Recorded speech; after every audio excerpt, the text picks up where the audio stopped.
কাফেরদের মধ্যে দুইজন শক্তিশালী ছিল, একজন ছিল আবু জেহেল আর দুই নাম্বার হচ্ছে হযরত ওমর। আল্লাহ রাসূল হাত উঠালেন, দোয়া করলেন, আল্লাহ এই ওমর এবং আবু জেহেলের মধ্যে দুইজনের মধ্যে একজনকে আমার দলে দিয়ে দাও, তাহলে ইসলাম প্রচার করা আমার জন্য সহজ হয়ে যাবে। সুবহানাল্লাহ। এই জন্য ইসলামে শুধু আবু বকরের মতো লোক না, ওমরের মতো লোক থাকার দরকার আছে না নাই? শুধু নরম নরম দেওয়া হবে না, গরমও দরকার আছে না নাই? যাকে দেখলে শয়তানও রাস্তা দিয়ে 40 দিন যায় না, ঠিক কিনা বলেন? তিনি গরম ছিলেন ইসলামের জন্য, কঠোর ছিলেন খারাপ কাজের প্রতি। কোন কাজের প্রতি? খারাপ কাজের প্রতি। হযরত ওমর, কাফেরদের মধ্যে একটা বৈঠক হলো যে আব্দুল্লাহর বেটা মুহাম্মদ নতুন ধর্ম নিয়ে এসেছে, তিনি নাকি কোরআন নামক এক কিতাব তেলাওয়াত করে নামাজের মধ্যে। তোমাদের মধ্যে কে আছো আব্দুল্লাহর বেটা মুহাম্মদকে অপমান, অপদস্থ, লাঞ্ছিত করতে পারবে? হযরত ওমর তখনও ইসলামকে কবুল করেন নাই, ঈমান আনেন নাই। হযরত ওমর উঠে দাঁড়ালেন, বলেন, আবু জাহেল আমাদের নেতা, আমি পারবো মুহাম্মাদের মোকাবেলা করতে, তাকে অপমানিত করতে, লাঞ্ছিত করতে। আবু জেহেল বলল, ওমর তুমি যদি পারো যাও, তোমাকে দায়িত্ব দেওয়া হলো, মুহাম্মাদকে অপমান করো, অপদস্থ করো, লাঞ্ছিত করো। কারণ কোরআন নাজিল হয়েছে আরবি ভাষায়। কোন ভাষায়? জোরে বলেন। আরবি ভাষায় নাজিল হয়েছে, আর তাদের ভাষাও আরবি, বুঝতে কোনো সমস্যা নাই। সমস্যা আছে? হযরত ওমর ফারুকে আজম রাদিয়াল্লাহু তাআলা আনহু কাবা শরীফের পাশে গেলেন, দেখলেন আব্দুল্লাহর এতিম পুত্র মুহাম্মদ রাসূলুল্লাহ সাল্লাল্লাহু আলাইহি ওয়াসাল্লাম নামাজের মধ্যে দাঁড়িয়ে কোরআন তেলাওয়াত করতেছে। ওমর ভাবলো, মুহাম্মদকে এখন অপমান করতে পারবো না, লাঞ্ছিত করতে পারবো না, মুহাম্মদকে খাটো করতে পারবো না, অপমান, অপদস্থ করতে পারবো না, মুহাম্মদের মোকাবেলা করতে পারবো না। মুহাম্মদ যখন নামাজ শেষ করবে, আমি ওমর এখানে দাঁড়িয়ে থাকবো। নামাজ শেষ করে মুহাম্মদ যখন আমার সামনে এসে দাঁড়াবে, তখন মুহাম্মদকে আমি ওমর অপমান করব। আল্লাহু আকবার। এই পৃথিবীতে কোন মানুষ যদি আল্লাহ রাসূলের কথা থেকে যদি কারো কথা আওয়াজ যদি জোরে হয়ে যায়, কণ্ঠ যদি উচ্চ গলায় হয়, আল্লাহ পাক তাই বরদাস্ত করেন নাই। আর ওমরের মতো মানুষ এসেছে মুহাম্মদ সাল্লাল্লাহু আলাইহি ওয়াসাল্লামকে অপমান করতে, আল্লাহ কি বরদাস্ত করবে? জোরে বলেন। আল্লাহ মেনে নেবে না।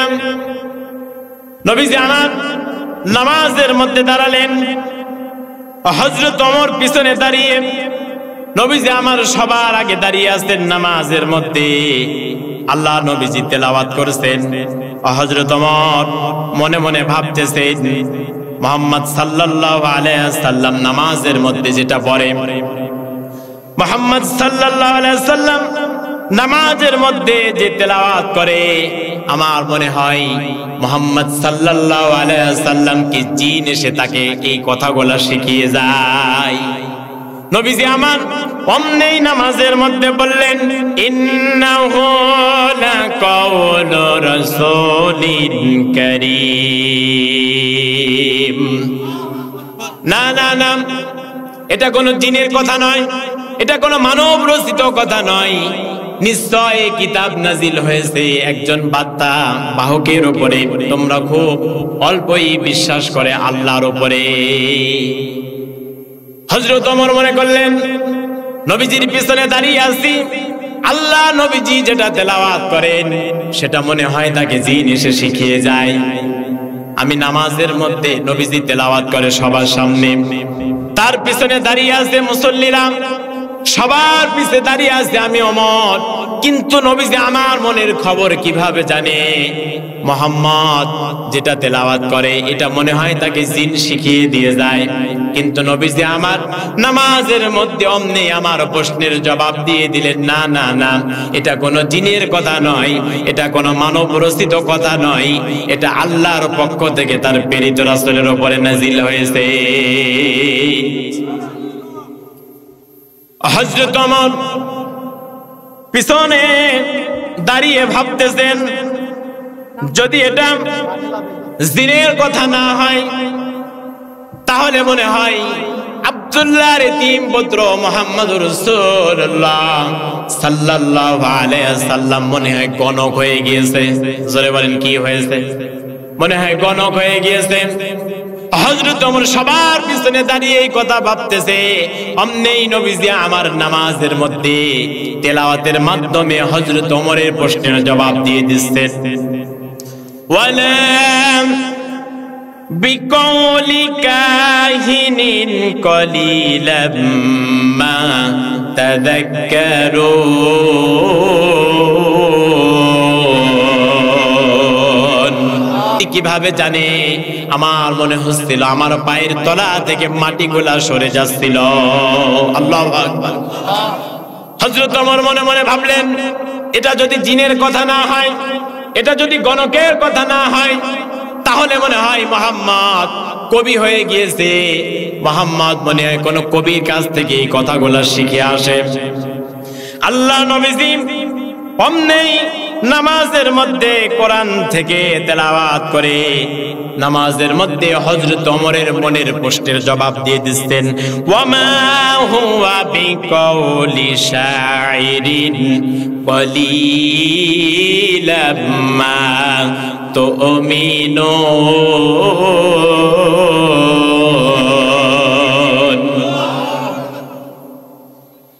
আল্লাহ নবীজি নামাজের মধ্যে অমনেই তেলাওয়াত করতেছেন, না না না, এটা কোনো কবির কথা নয়, এটা কোনো মানব রচিত কথা নয়। তোমরা খুব অল্পই আল্লাহর কথা, আল্লাহর বিধান বিশ্বাস স্থাপন করো। হযরত ওমর মনে মনে ভাবেন, আল্লাহ নবীজি ইমামতি করেছেন সবার আগে, নবীজির পিছনে সাহাবীরা দাঁড়িয়ে আছেন নামাজের মধ্যে, আর আমি ওমর তো নামাজে দাঁড়ায় নাই, সবার পিছনে দাঁড়িয়ে আছি। কিভাবে নবীজি আমার অন্তরের খবর জানেন? আল্লাহ নবীজি কিভাবে আমার মনের খবর জানে? হযরত ওমর বলে, যদি এটা জিনের কথা না হয়, যদি এটা কবির কথা না হয়, যদি এটি গণকের কথা না হয়, যদি এটা মানব রচিত কথা না হয়, তাহলে এটা কি? আল্লাহ নবীজি অমনেই নামাজের মধ্যে হযরত ওমরের প্রশ্নের জবাব দিয়ে দিচ্ছেন। তানজিলুম মির রাব্বিল আলামিন। আল্লাহ নবীজি নামাজের মধ্যে দাঁড়ায় হযরত ওমরের এই কথার প্রশ্নের জবাব দিয়ে দিলেন, না না না, এটা জিনের কথা নয়, এটা মানুষের কথা নয়, এটা কবির কথা নয়, এটা গণকের কথা নয়। তানজিল, সেই আল্লাহ পাক এই কোরআন নাজিল করেছেন, যিনি হচ্ছেন মির রাব্বিল আলামিন, যিনি হচ্ছেন বিশ্ব জাহানের প্রতিপালক। জোরে বলি সুবহানাল্লাহ।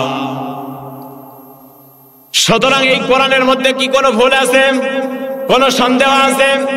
আল্লাহ পাকের কথা আল্লাহ নবীজি কোরআনের মধ্যে বললেন, নবীজি আমার নামাজের মধ্যে বললেন, তেলাওয়াত করলেন। এমনকি আল্লাহ পাক বলেছেন এই কোরআনের মধ্যে, আমি আল্লাহর কথা বাদে আমার নবীজি যদি নিজের থেকে কোনো কথা বানায় কোরআনের মধ্যে দিয়ে দিত, আমি আল্লাহ পাক আমার নবীজির ডান হাতকে চেপে ধরতাম আর তার কণ্ঠ নালীকে কেটে ফেলে দিতাম। সুতরাং রাসূলুল্লাহর কথা এই কোরআনের মধ্যে নাই, ঠিক কিনা বলেন? কথা আছে কার? আল্লাহ। এই পৃথিবীতে যারা কিতাব লেখে, এই পৃথিবীতে যারা গান লিখে, এই পৃথিবীতে যারা সাহিত্য লেখে, উপন্যাস লেখে, প্রত্যেকেই তারা নিজেদের দুর্বলতা দিয়ে লেখে। কি দিয়ে লেখে? জোরে বলেন। দুর্বলতা। দেখবেন যে লেখক লেখে, এখানে লেখা থাকে, পৃষ্ঠা খুলবেন, প্রথম পাতে লেখা থাকে যে লেখকের কিছু কথা লেখা থাকে, কি থাকে না? উনি লিখতে গিয়ে লেখেন, আমি একখানা কিতাব লিখেছি, এই কিতাবের মধ্যে যদি কোনো ভুল থাকে, যদি কোনো সন্দেহ থাকে, আমাদেরকে জানাবেন, পরবর্তী সময় আমরা সংশোধন করিতে চেষ্টা করিব। ঠিক কিনা বলেন? একথা লেখা থাকে না থাকে না? লেখা থাকে। কিন্তু আল্লাহ পাক এই কোরআনের মধ্যে কোথাও কি বলেছেন, ও পৃথিবীর বান্দা বান্দিরা, কোরআন পড়তে গিয়া কোথাও যদি ভুল পাও, একখানা সিরকুট লিখে হেলিকপ্টারের মাধ্যমে আমি আল্লাহর কাছে পাঠাইও। একথা আল্লাহ কোথাও বলেছে? এই পৃথিবীতে যত মানুষ কিতাব লিখে, যত বই লেখেন, সাহিত্য লেখে, গল্প লেখে, ঘটনা লেখে, রচনা লেখে, প্রত্যেকেই তার নিজেদের দুর্বলতা দিয়ে লেখা শুরু করে। কিন্তু আল্লাহ পাক কোরআন লিখেছেন নিজের দুর্বলতা দিয়ে নয়, আল্লাহ পাক কোরআন লিখেছেন তার প্রশংসা দিয়া। সুবহানাল্লাহ। আল্লাহ পাক রব্বুল আলামিন কোরআনের কভার খোলা মাত্রই যেটা বের হয়ে যায় মানুষের সামনে, আলহামদুলিল্লাহি রাব্বিল আলামিন। সমস্ত প্রশংসা ওই বিশ্ব জাহানের প্রতিপালকের জন্য, যিনি আসমান এবং জমিন তৈরি করেছেন। জোরে বলি সুবহানাল্লাহ। কার প্রশংসা দিয়ে লিখলেন? আল্লাহ দুর্বলতা দিয়ে নয়, নিজের প্রশংসা দিয়ে লেখা আরম্ভ করলেন, লেখা শুরু করলেন। আল্লাহ পাক রব্বুল আলামিন এবং কোরআনের মধ্যে বললেন, ভুল তো দূরের কথা, সন্দেহের অবকাশ পর্যন্ত কোরআনের মধ্যে নাই।